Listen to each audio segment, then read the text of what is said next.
These two beauty teenagers from South Korea left a cryptic SOS sign, but they've been missing for the last 23 years.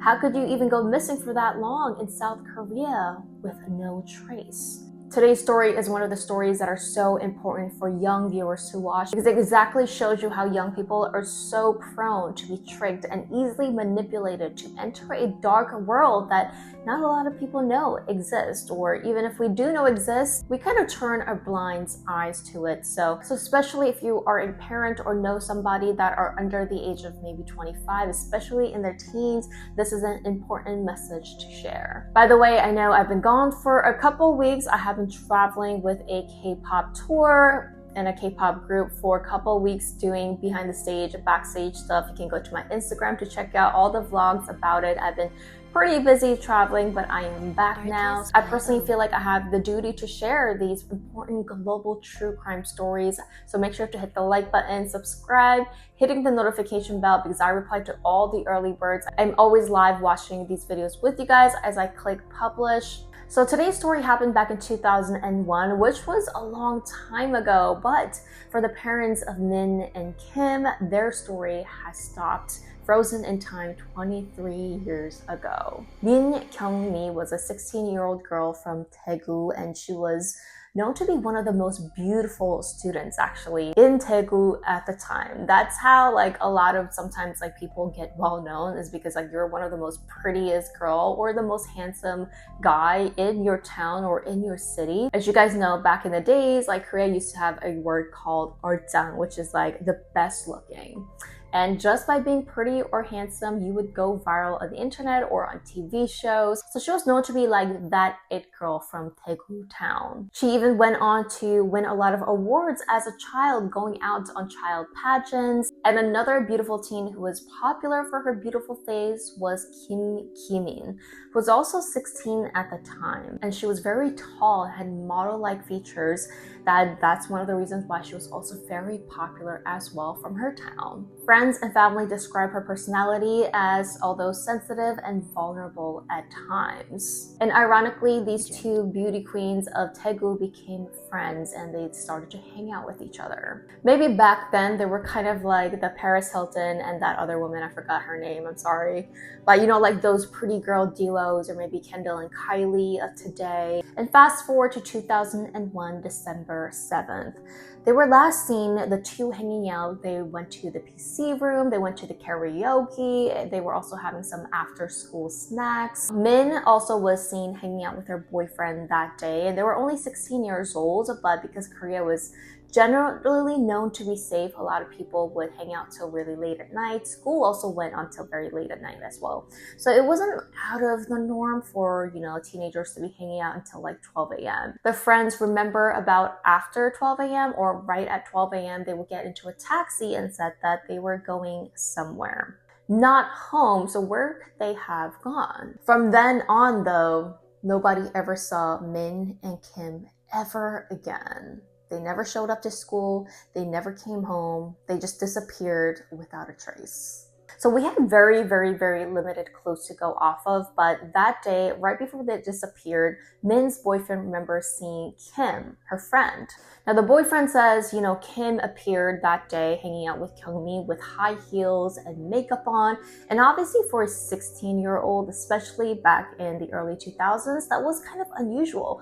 You are a teenager, you know, you're not supposed to have high heels on or have makeup on. It just doesn't fit the teenager look. So he thought, oh, interesting, like where's she going? Another clue is that the day before they disappeared, so on December 6th, Kim was out at a cafe with her friends, especially her guy friends as well.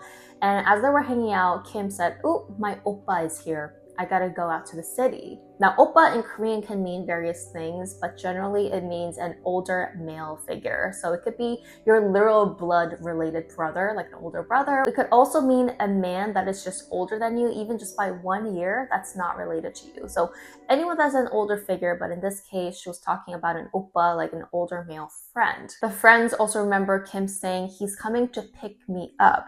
So obviously for 15, 16-year-olds at the time, they're like, whoa, like why are you hanging out with an older man that has a car? That's obviously like the talk of the town and talk within friends. Very unusual for teenagers to have an older friend that like even drives. The friends from that day from the cafe also remembers as Kim was going out to meet her oppa that this car was actually very nice. It was a luxury car. They didn't see the male figure inside and what he looked like, but they just remember like what kind of car it was. And it seems like this was an oppa that, you know, brought her meals, that kind of like paid for little stuff like that, picked her up in a very nice car. So it seemed like it was some kind of a male figure that was interested in her. And maybe to her, to Kim, because she was only 15, 16 years old, she's like, ooh, I feel like a woman. I feel like an adult. I feel like, you know, I'm taken care of by somebody older, somebody picking me up with a car, someone paying for her meals. As you know, as a teenager, you know, you're broke. You don't have a lot of money. Maybe you have a little allowance here and there.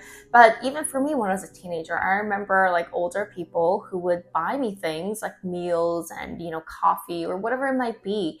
And you would seem to get a little bit of bonding or attachment to that person, especially someone that buys something for you. It is easy to trick kids like at a candy store. So to have like this older oppa or man picking you up in a nice car, it just makes you seem special and different from other kids. Now, as Kim and Min never returned home and to school, of course, the parents reported them missing to the police. Now, apparently back in the early 2000s, anybody under the age of 15 was not considered a child. So apparently there was no Amber Alerts for anybody over the age of 15. So if you're over the age of 15, you were considered a runaway, so the police would not be actively looking for you. Although the parents were frantic, the police was not, and the investigation took some time. Now, eventually, police have come up with a conclusion of where they believe they got off from the taxi, so I'm not sure if this was absolutely true or people have seen them, but police said that most likely they got off at a nearby bus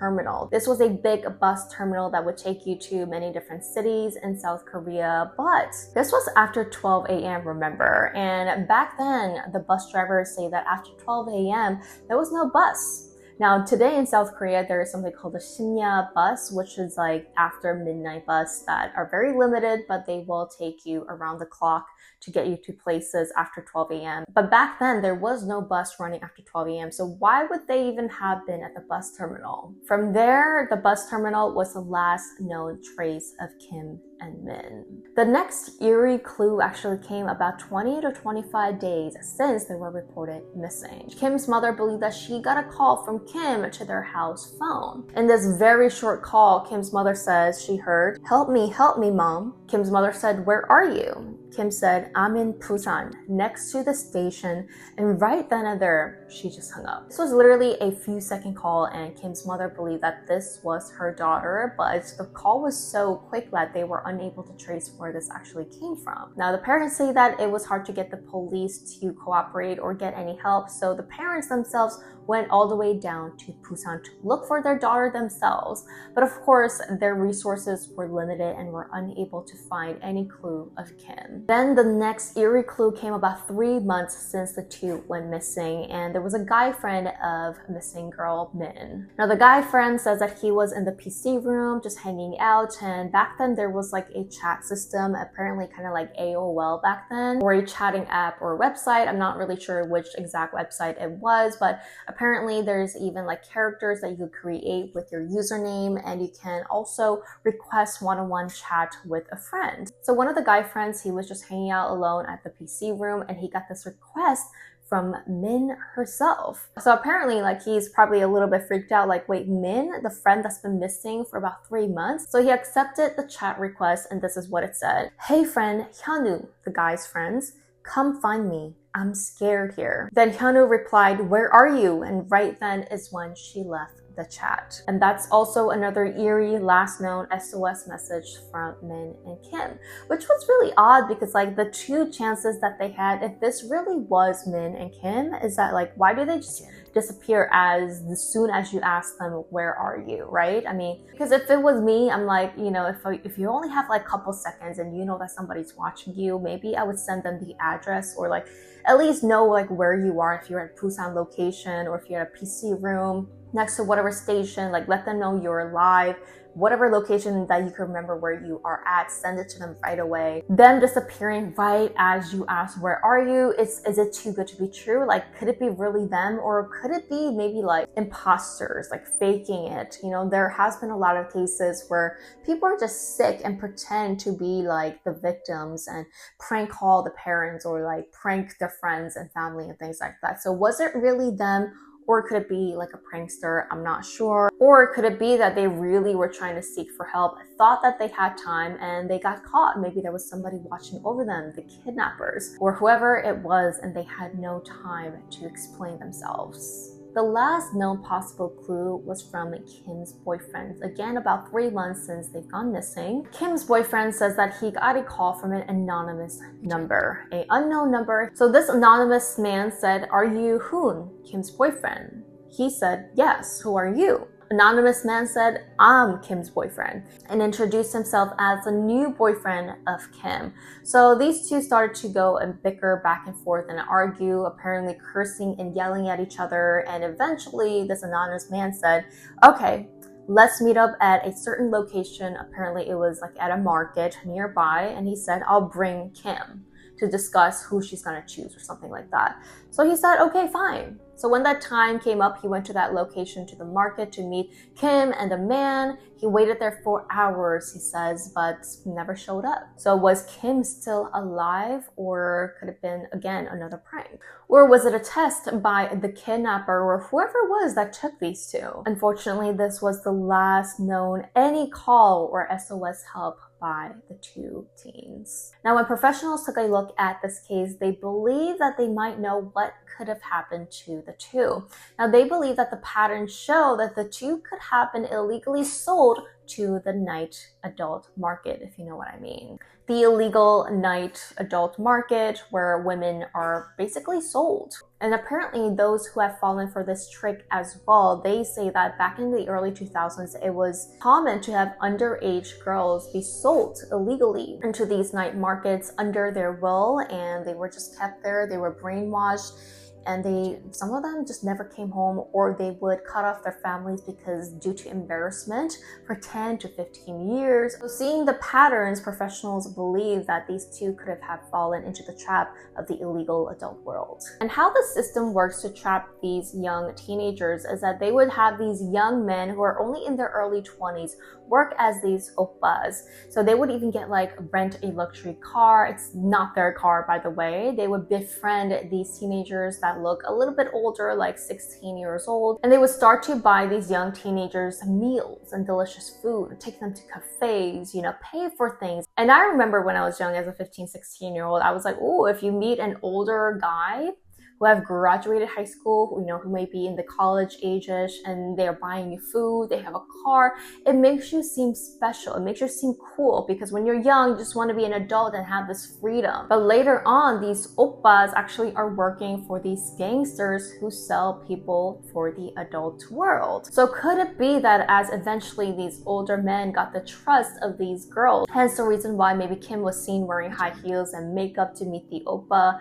so that, you know, he would take her to, like, I don't know, a karaoke room, like take her partying and doing things that a 16-year-old should not be doing. Eventually, he probably said, hey, like, let's meet up late at night. I'll take you to maybe a club that you're not supposed to go to, but I can get you in, or something. Made them feel exclusive, or maybe even convinced them to run away from home, and took them and sold them to this illegal workshops. So in easy terms, I'm guessing that they're kind of like pimps. Now, according to some of the women that have gone through the similar situations, Kim and Min might have gotten some split seconds of free time, such as, you know, the girls say that when these illegal operations would be busted by the police, they would come in and do investigations.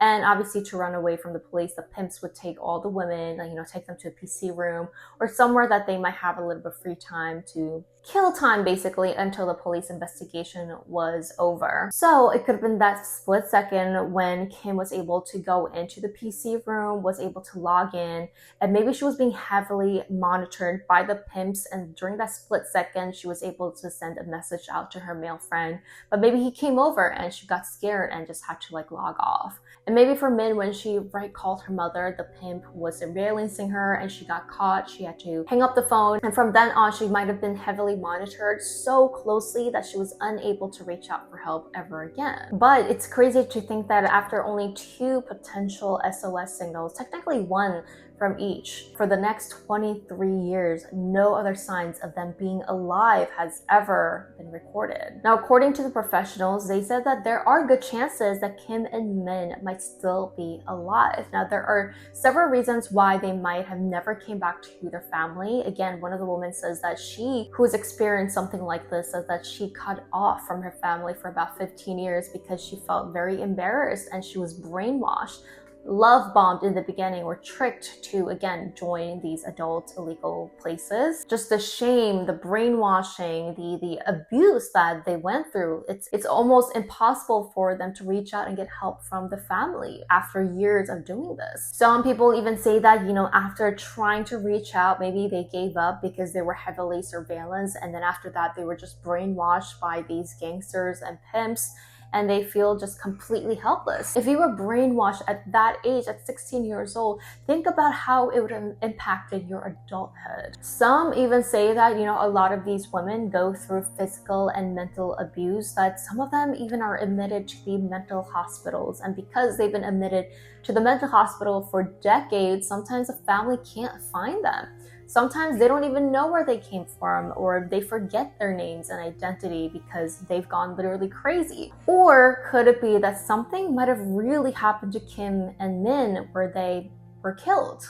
Were they murdered by these pimps? Were they murdered by these oppas or people that was related to these oppas that sold them to this market? That could also be true, but you know, at least thankfully that their bodies have not been found, so there is hope that they could be alive. Now, using technology, they were able to generate some images of what they would look like today at 38 years old. So this is Kim and Min, both what they might look like today. I just think that this story is so important to share because I remember when I was 16 years old of how easily I was manipulated and could have been brainwashed by some adults. Especially if you hang out with the wrong crowd, that could just determine your future. And I just know how important it is to have such a good role model and figure in your life so that you become a stable adult eventually and not be swayed by the wrong crowd or the bad crowd. And I just really hope that Kim and Min are somewhere out there still living and they will come back to their families and not feel embarrassed of what they potentially would have gone through.